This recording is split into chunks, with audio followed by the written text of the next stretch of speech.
দোরগোড়ায় বিধানসভা নির্বাচন এবং তাই সকলের চোখ বহু প্রতীক্ষিত বিজেপি প্রার্থীর তালিকার দিকে। কার নাম ঘোষণা হবে লামডিং কেন্দ্রে সেটাই এখন চর্চার সর্বত্র। তবে এর আগেই আমরা যে ছবি দেখতে পাচ্ছি লামডিং শহর থেকে, দেখা যাচ্ছে যে চৈত্র মাসের প্রথম ঝড়ে একেবারে তছনছ লামডিং। প্রায় 40টির বেশি বিদ্যুৎ খুঁটি এবং প্রচুর গাছ ভেঙে পড়ায় বিস্তর ক্ষতি হয়েছে শহর থেকে একেবারে গ্রামে। বেশ কয়েকটি মন্দির, ঘরবাড়ি, দোকান ভেঙে পড়েছে ঝড়ের ফলে। প্রায় 30 ঘন্টা বিদ্যুৎ বিচ্ছিন্ন হয়ে একেবারে অন্ধকারাচ্ছন্ন হয়ে পড়ে লামডিং এর শহর থেকে গ্রাম পর্যন্ত। যুদ্ধকালীন তৎপরতা, এরপর 70 থেকে 80 জন শ্রমিক নিয়োজিত হয়ে অবশেষে ফের বিদ্যুৎ সংযোগ করতে সক্ষম হয় বিদ্যুৎ বিভাগ। অর্থাৎ 70 থেকে 80 জন শ্রমিককে নিয়োজিত করা হয় এবং অবশেষে ফের বিদ্যুৎ সংযোগ করতে সক্ষম হয় বিদ্যুৎ বিভাগ।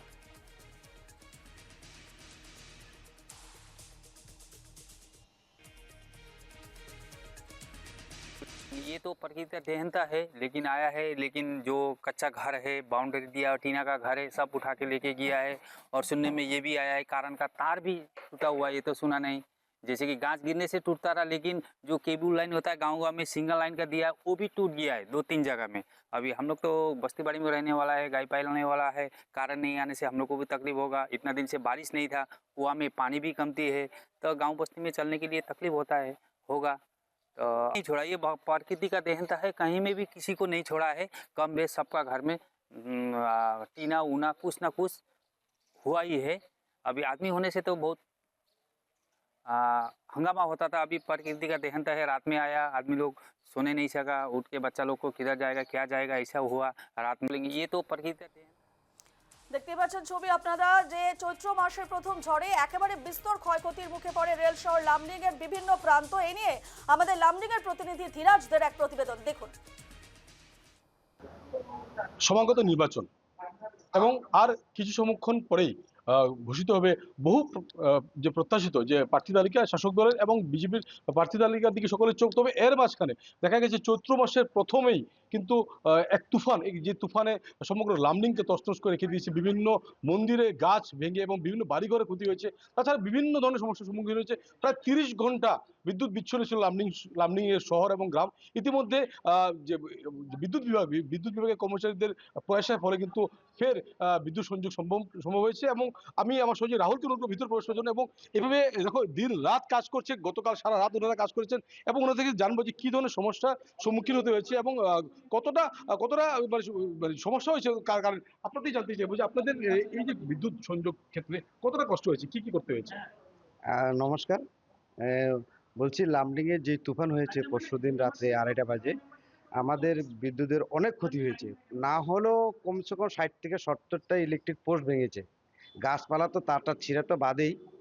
তাও আমরা দিন রাত্র কষ্ট করে কালকে সকাল থেকে নিয়ে সারা রাত্র নিয়ে আজকে সকাল 8:30টার ভিতরে লাইন এসে গেছে লামডিং এ।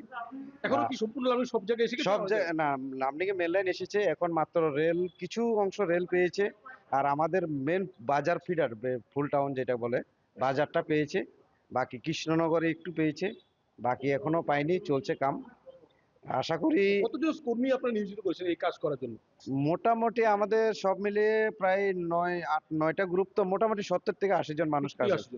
যেমনটা তুমি শুনলে যে প্রায় 70 থেকে 80 জন শ্রমিকদেরকে নিয়োজিত করা হয়েছে এবং যুদ্ধকালীন পরিস্থিতিতে বলা যেতে পারে লামডিং এর শহর এবং গ্রাম বিভিন্ন প্রান্তে ছড়িয়ে ছিটিয়ে লাগানো হয়েছে এবং সব জায়গায় কিন্তু দ্রুত কাজ করার ফলে কিন্তু যে বিদ্যুৎ সংযোগ আপাতত কিছুটা স্বস্তি পেয়েছে জন। তবে এখনো অনেক অঞ্চল কিন্তু বাকি রয়েছে।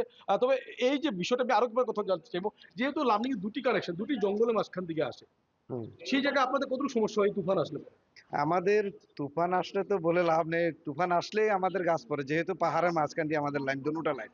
আর একটা লাইন আমাদের লামডিং থেকে শঙ্করনগর যে লাইনটা, ওইখানে টোটাল লঙ্কার থেকে লামডিং অব্দি পায়ে হেঁটে যে রাস্তা নেই, আমরা পায়ে হেঁটে রেল লাইনের কিনারে কিনারে হাঁটতে হয়। এই জন্য বেশি কষ্ট হয় আমাদের শঙ্করনগর লাইনটা।